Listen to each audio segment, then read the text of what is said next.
Deus purificará o mundo, removendo os rebeldes e restaurando o remanescente que se afasta dos pecados que o separam dele. Devido às bênçãos da presença divina, outras pessoas serão atraídas ao Senhor para que também possam aproveitar o tempo do favor de Deus proclamado e concretizado pelo seu servo, Jesus, o Cristo. É sobre isso que fala os capítulos 59, 60 e 61 do livro de Isaías, e é o que vamos analisar hoje. Vamos lá?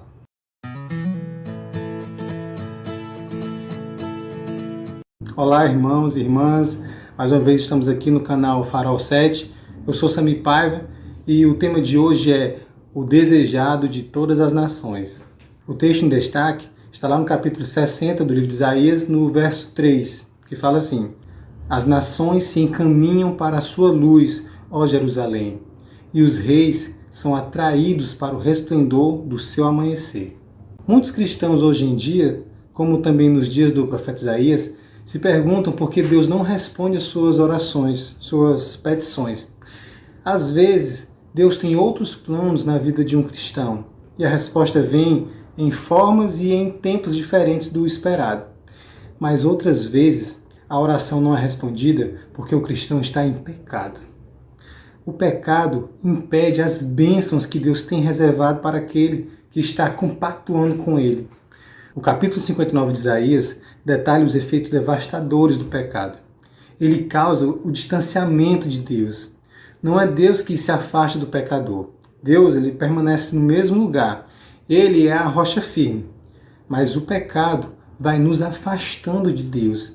E quanto mais longe o pecador está de Deus, mais seus atos de pecados vão ficando cada vez piores. Esse é um dos motivos porque vemos tantas atrocidades nos jornais e nos livros de história. Nós, cristãos, como nação santa, não podemos fazer acordo com o pecado, nem diante do Armagedon. Por isso que todos os dias devemos fazer uma autoanálise e pedirmos perdão para todos os pecados que cometemos. Todos mesmo. Desde aqueles que cometemos no passado até aqueles que a gente acha que é imperdoável. Todos. Deus quer nos perdoar. O pecado que Deus não perdoa é aquele que você esconde de Deus, aquele que você não se arrepende e não pede perdão a Deus. E também o pecado contra o Espírito Santo, que é a rejeição contínua de Deus. Outra coisa importante, depois de arrependido e de perdoado, temos que pedir que o Espírito Santo habite em nós, orando, estudando a Bíblia, fazendo atos de bondade. Se você limpar a sua casa e não preencher com a presença do Deus Espírito Santo, o pecado vai lhe dominar de novo e esse último estado será pior que o primeiro. Por isso, irmãos, cuidado com o pecado. Não finja que ele não existe. Não acaricie ele, não alimente ele. Ele desempenha um fator ativo na condenação das almas. Como cristãos, temos que fazer todo o possível contra o pecado. Muitos pensam que no juízo a pergunta será: quem pecou? Mas essa pergunta não precisa ser feita, porque todos pecaram. Em vez disso, a pergunta será: quem foi perdoado? Deus é justo quando justifica qualquer um que tem fé em Jesus. O fator decisivo será: quem aceitou verdadeiramente e agiu como tal? É claro que obras não salvam ninguém. Só Jesus salva. Porém, o que evidencia se você está no caminho certo da salvação são as suas obras. Nunca foi plano de Deus que as obras, ou melhor, a obediência à lei de Deus, salvasse o ser humano da condenação do pecado. O propósito da lei de Deus é mostrar o que é pecado, é apontar o pecado, para onde você deve ir ou não deve ir, como se fosse um guia. Em vez disso, a fé que atua pelo amor, que é o amor que o Espírito Santo derrama no coração daqueles que estão em Cristo, isso sim comprova que temos uma fé viva em Jesus. E assim estamos no caminho da vida. As obras são uma expressão exterior, uma manifestação humana de uma fé salvífica. Portanto, na verdadeira experiência cristã, a fé é expressa em um compromisso com o Senhor, revelado pela obediência à sua vontade, a seus princípios, resumindo, a sua santa lei. Entendeu? Isaías 60 no verso 1 e 2, apresenta uma descrição de Deus libertando seu povo após o exílio. Essa descrição é expressa com uma imagem de Deus criando luz das trevas, indicando um cumprimento supremo da salvação por meio de Cristo. O restante de Isaías 60 profetiza que as pessoas do mundo seriam atraídas a Jerusalém por causa da presença gloriosa de Deus.